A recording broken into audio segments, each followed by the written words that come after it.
Hello and welcome to another modelling video. This is Alan from the What Kind of Man at YouTube with another modelling tutorial. Today we're going to be looking at Motor King Hobbies, a Chinese manufacturer of kits. Now this line does get a lot of flack for ill-fitting models or kits, and this is normally a lot of people being familiar with the snap standards of Bandai, other brands, where you've got minimal amount of tools and scale modelling skills required to put a kit together. Now, Motor King is not necessarily a bad manufacturer. If anything, I'm very impressed with the quality of the runners, the parts, the gimmicks, the detail. It's absolutely wonderful. They do get a bit expensive to the same price, if not slightly more expensive than the Bandai counterpart, but the runs are very small, a bit trickier to get your hands on unless you have reliable shipping sources from China or pay a little extra via eBay.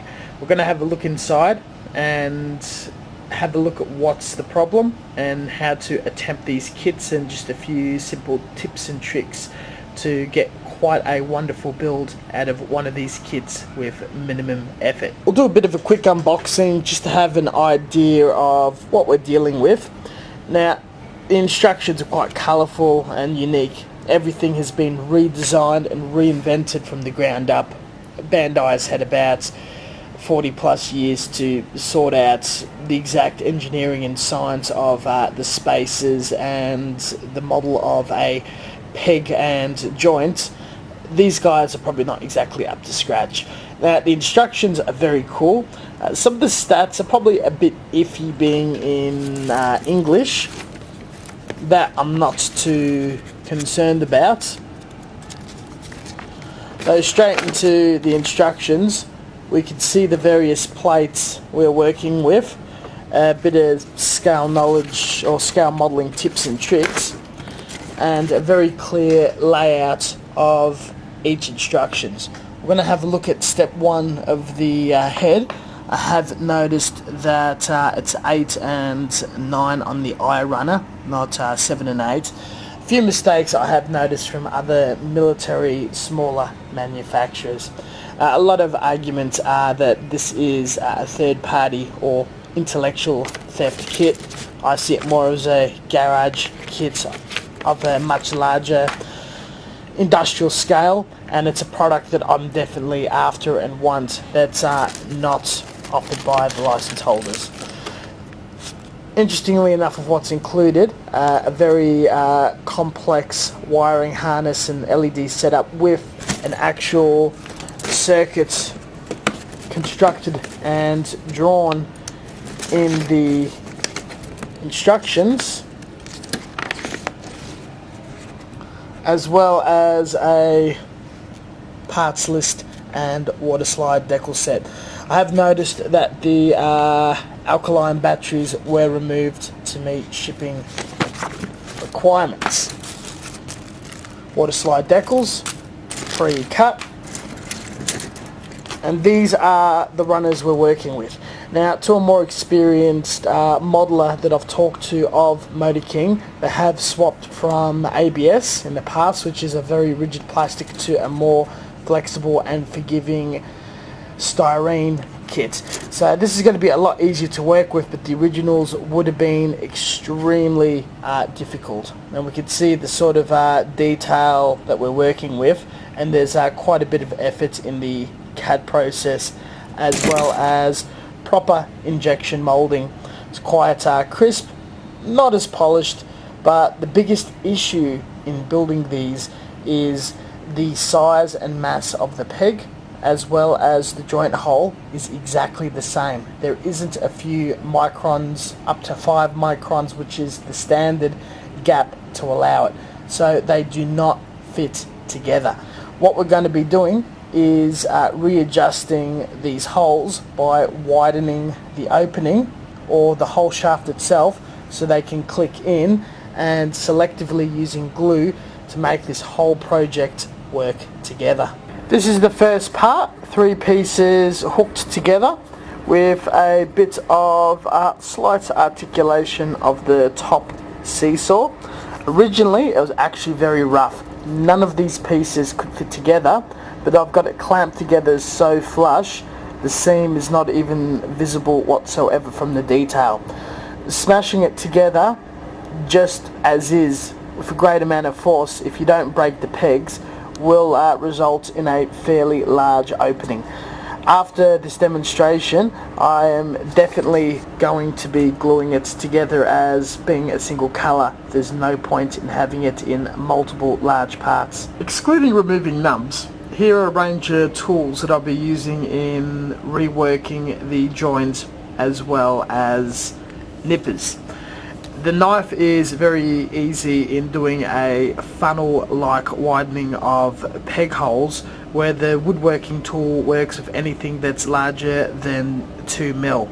The drill, instead of doing a wedge cone shape, hollows out the entirety of the peg hole. To the left image, we just stick a knife straight into the peg hole and spin. This makes a funnel, and a peg can stick in majority of it and only tighten or clamp down at the bottom.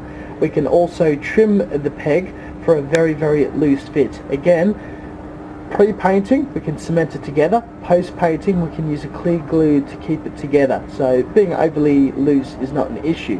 Now if this is a point of articulation such as a swivel joint, what we're able to do is go the next size up, even if it is a bit loose, and drill the hole out all the way to the bottom.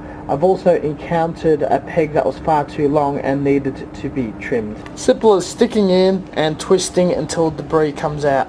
The woodwork tool is really good for larger ones where you would struggle with the smaller blade. We're going to go back to our case study, the original head, and the work I've already done on it. The very first part we already had problems.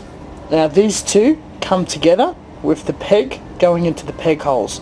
Now these were the exact same size as this and did not allow to go all the way in. There was no space. So I made the funnel wedge by actually spinning this blade inside of that as so. They come together very easily, like so. And with great ease, it just pops apart. There's no force putting it together or taking it apart. Now this is where it got a little tricky. The two pegs here are meant to go in this hole and give it articulation, as we saw at the start of the video. It would not fit, and these were just far too long. So I cut them half short. It doesn't matter if it goes all the way in, but a funnel would not work as it would be too loose to be articulated and could pop out. This is where I used the drill bits and made it about several microns too wide. A little loose, a bit of paint would stiffen it up, but together it worked really well. It moved quite smoothly and there was no sign of any sort of weakness or issues that will apply into messing up, pulling it apart, putting it back together, the articulation, the aesthetic, or the actual build.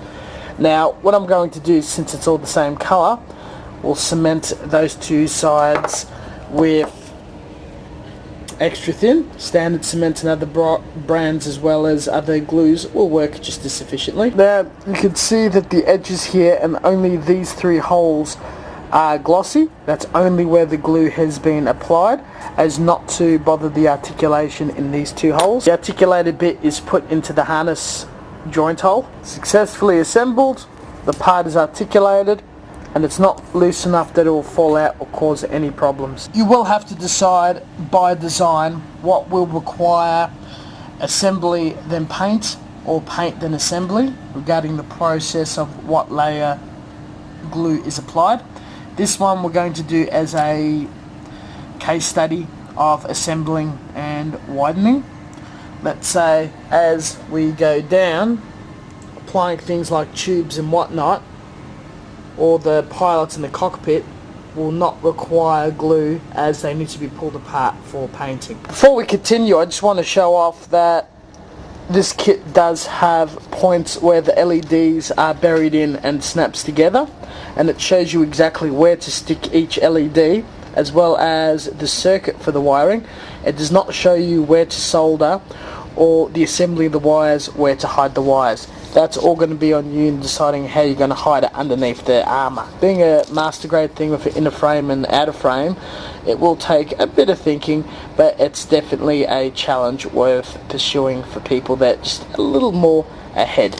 Funnily enough, it does make the job far more easier. The parts in question that we will be cutting out, again, much appreciated for this interesting and original in the detail. A lot going on here. The reverse side, we could see 4 pegs. There's a little extra debris from probably a mould wearing out, and the 3 holes around the same size. The holes look very, very shallow and these are quite long. First we'll cut it out and address the nubs before doing anything else. The parts are cut out. You can see the nubs sticking out. We're going to trim it further with the nipper and file it back with sandpaper and files. Nubs removed. Now we're going to look at doing a dry test fit. Goes together quite nicely without any issue. I can snap it all the way tight, though again due to the parameters it's not going to come apart. We're going to loosen it anyway. The job as simply as stick the knife in the hole that we're going to widen and you twist up 10 times. Now as it's not a bad fit, that's as far as we can go, but you can really just keep going until you're almost disintegrating the sides of the walls for a very, very bad fit. That was just an example, but for this one, just about 3 twists and it's going to make a huge difference. To do a secondary dry fit, there's constantly various fits we're going to do, and it goes together quite nice at the depths of the joint. It goes together nice. Now I'm trying to decide if I want to eliminate this seam or not, or refer to the instructions. It is fairly visible just under the torso. Bit of a fingernail, splits easily, and we shall coat and glue and cement together. Lightest amount of putty and sanding. With a sufficient amount of glue and clamping it together, even though we didn't really need to drill out those holes, doing it made sure that the surfaces came as close as possible to touching to ooze out melted glue and plastic.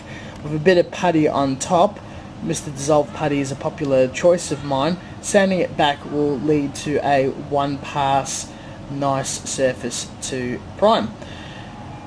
This is as far as I can go in this tutorial. I would recommend checking out the finished review of the Zaku tank, which will be uploaded on this channel in a couple of months after this has been aired. Thank you very much for watching. I hope you've thoroughly enjoyed it, taken an interest in this brand. If it's your sort of thing, it's definitely worth jumping into while ignoring some of the other reviews that are not too favourable by the snapping arm of the community. Thank you for watching and catch you guys next time. Stay tuned for further content and more third party and interesting niche projects.